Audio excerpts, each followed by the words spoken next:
Looks like it's working. All right, guys. Sorry about the mix-up. If you got the wrong link, I'm sorry. I had to end the last stream because for whatever reason it wasn't coming through on this stream, but it's working. So we'll get started. Thanks for showing up to the Heart-Centered Masterclass. I'm your host, Brian Curtis. What does it mean to be heart-centered?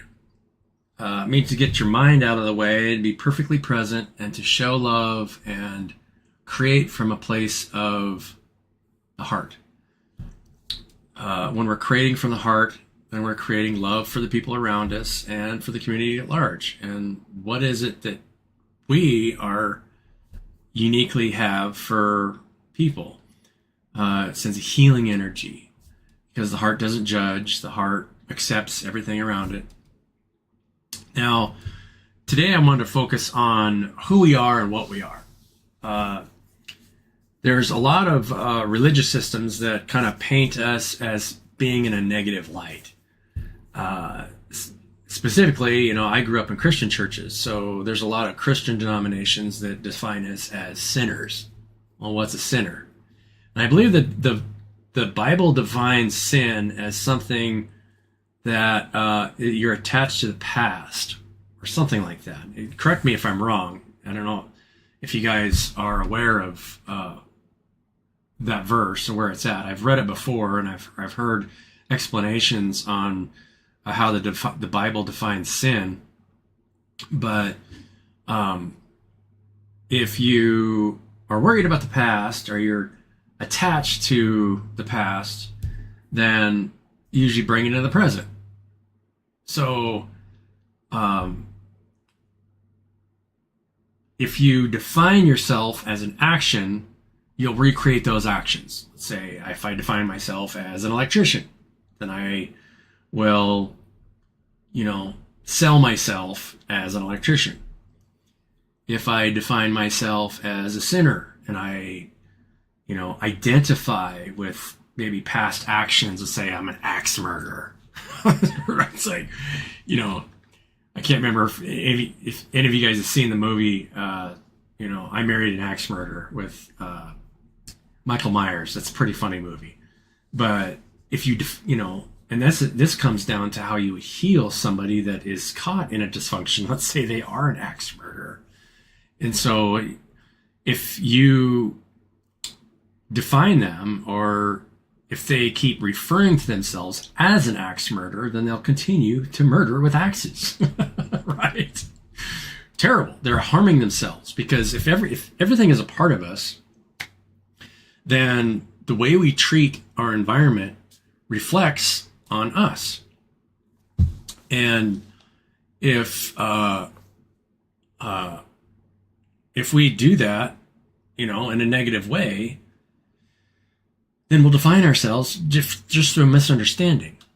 What we are is we're just a point of awareness that comes from the heart that is creating thoughts and emotions and then receiving thoughts and emotions from our environment. Now, the most powerful interactions that we'll have are other structures that are relative to us in time space, other people, because they're creating thoughts and emotions that are most relevant to us in our frequency. Now, that doesn't mean that we can't communicate with animals, plants, other things, but they're at different energetic states. And so if you are operating from your heart space, then everything comes from and goes back to the heart, which means that you'll be able to listen more profoundly to what anything within the field is producing, whether it's thoughts and emotions, and then create from your heart space to expand the awareness of that thing that you're interacting with.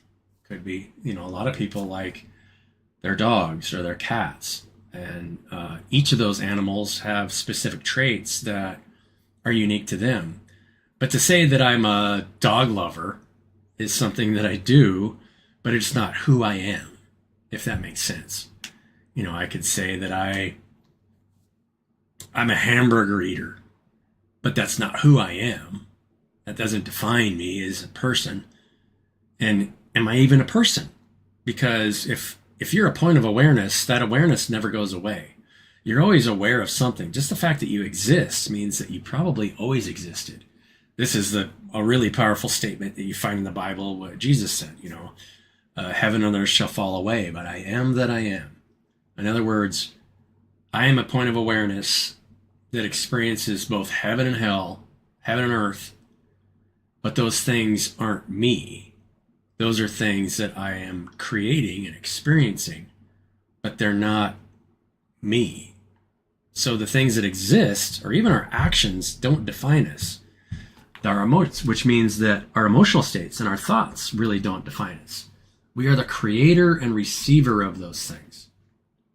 And the only way that we are able to receive is the fact that we have created separation so that we can experience ourselves in an infinite number of ways and keep experiencing new things, because as we learn about ourselves and we expand our ability to create with one another, then we're able to experience more and more things. Very powerful. And if you can get to a place where you can create from your heart space, then you realize that you don't really need something out there as much as you need just to feel good about yourself and what you are, and not get negative attachments in the mind of maybe something that you did that you're unhappy with. It's like, I caused harm to somebody, or believe that you caused harm. The reality is you just harmed yourself. It's really hard to get to that place where we know ourselves from a place where we understand that all of our actions are either healing or harming ourselves. And that has to do with what we do with ourselves in our private time and how we interact with other people. Are we harming other people? Are we explaining ourselves in the right way? I can give you an example, many different examples, but there was a good friend of mine that I have on LinkedIn who expressed herself as a sinner. And I made a comment on her post, and I said, be careful of how you define yourself, because the actions that we do doesn't define us. We're the creator and receiver of actions, not the actions themselves. And so, and then I ended it with, much love. I appreciate your time and energy. And she said, I understand your perspective. Thanks for your thoughts. And she was thankful that I said that. Now, if I didn't say that, would I be, we can show respect for one another and still show our perspective on what things are. Because if we don't speak up, and we don't communicate how we see something, then we do ourselves a disservice, because that person is a part of us. If I didn't create this channel and I didn't create this masterclass where I expressed my perspective of who and what we are, then I'd be doing myself a disservice, because all of you are a part of me.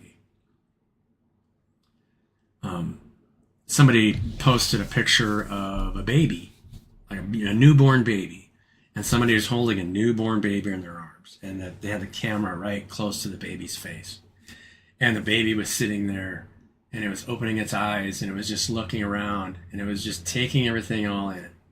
You could tell it was just, and I don't know how well you guys remember when you were really, really little and you were just trying to understand what was going on around you.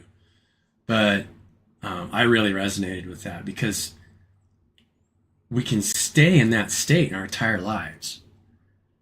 Stay introspective, we can interact with one another, but stay introspective. Say, what's going on around me? How well am I listening to what's going on around me? A newborn baby is soaking everything in, trying to interpret what's going on so it can communicate with it. It takes a long time for a baby to learn how to talk. It takes a couple years before a toddler can really start communicating with their parents. And because you have to be able to enhance your ability to listen, and you want to continue to become like a child, because there's so much going on, especially in the non-physical realm, that is available to us to listen to and communicate with. If we stay as a child, then a world of wonder is always there, and it's always for us to communicate with and experience. Yeah. I mean, how else? It's so interesting, right? Life is adventure, and if you keep that childlike nature and adventure type nature and stay grounded and stay in the present moment, then you'll be able to listen to what everything is doing, and whether it's worried about the past or tied to the past or worrying about what's going to happen tomorrow. Those people in those types of energy aren't grounded.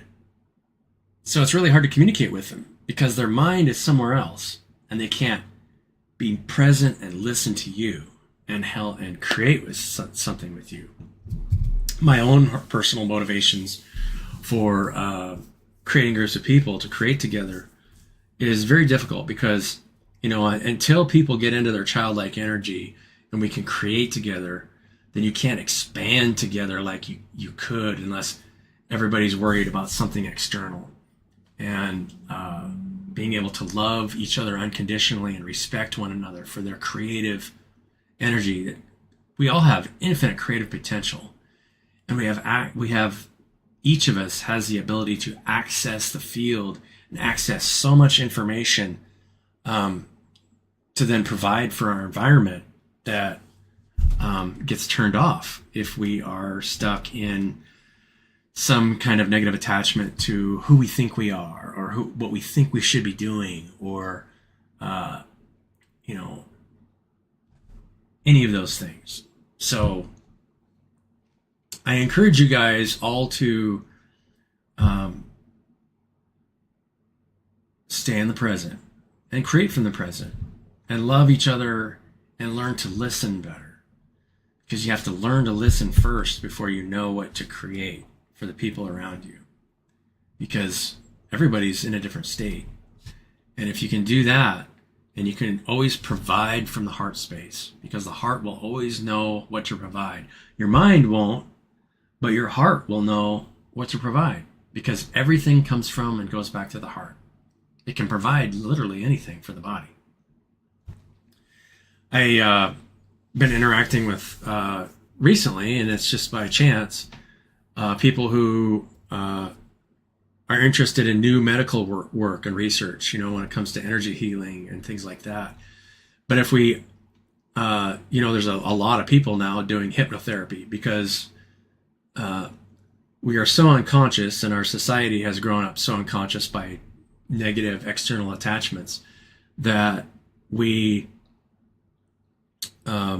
focus on those things, even when it comes to healing. Medical, it's not healthy for us to create for-profit medical services, because you're creating an incentive to get people sick, right? If you're gonna profit off of sick people, then you're creating an incentive for people to be sick.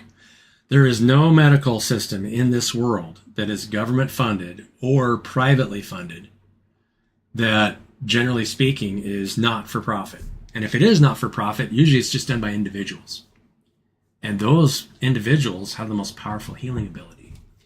But we have to, hypnotherapy is grown very prevalent, because since we don't understand who we are, and we don't understand that the structure is instantaneously being created from the heart space at all times, energetically. I'm not talking about your physical heart. I'm talking about your energetic heart, the center of your awareness. Then we have to shut the mind off in order to heal the body, because the patient doesn't understand what their source is. So if you can connect with them energetically and speak the word and the emotional state to heal the body, then the subconscious mind heals the body, as long as the patient is giving themselves over and believes in the doctor. And this is why, Jesus said so many of the amazing things that he said. You are whole. when he would heal somebody, he said, your belief has made you whole. In other words, believing in both me and you that you can be healed. Because if you don't, there's nothing I can do for you. It doesn't matter how much I believe that I can help you heal yourself. You have to believe it. And so hypnotherapy rules right now. You know, so many people have been cured of cancers and other illnesses because we've shut the mind down to do those things. And the subconscious mind, you know, what we tell ourselves is really important. And this is why I started this masterclass specifically about who we believe we are. Because if we don't understand that, and if we believe that we're something that we're not, then we don't know that we have access to an infinite amount of information and emotion that actually creates the structure in the field that we're looking at. It's very powerful. And we'll see miraculous healings. And we already have seen miraculous healings all over. They're happening all over the place. We just don't hear about them from the mainstream media because it's not in their interest. You know, they want to keep old systems alive, systems they depend on. So I would love to hear your guys' thoughts. I don't have anybody in the chat here, and I think I've only got a couple of viewers, but I'm going to end it here. We're at close to 16, 17 minutes. And, you know, I can bring, you know, any kind of topic up and help you guys understand where I'm coming from. But unless I have somebody to interact with and answer questions, then I'm not going to stay on here for an hour. I'm just not going to do it. So, love you guys. Have happy holidays. It's Friday. I'm not going to do a stream next week because it's a week of Christmas. Probably pick up the stream the following week and do a live video the following Friday. But I wish you guys all of the best wishes for the holidays. Before I leave here, I want to, in addition, that if you guys subscribe to my YouTube channel, I do try to help support orphanages overseas. And if you guys have anything to donate for kids that are being displaced or make sure that kids are eating every day, I'm sure they'll appreciate it more than you know. I can either get you in contact with some kids that are in need, or you can, you know, provide it to me directly and I'll just send it over to them. You know, I don't need much. I've been taken care of in a lot of different ways. And so I've been blessed in a lot of different ways. So I do my best to try and support, but there's only so much one person can do. So, you know, it takes a community to support, you know, kids that are being displaced. So, love you guys. Have a beautiful day. And if you have any questions, reach out to me and I'd love to meet with you. You can always get a hold of me at bcurtis@bcurtis.org, or just reach out to me on this channel and I'll get back to you. Love you. Bye.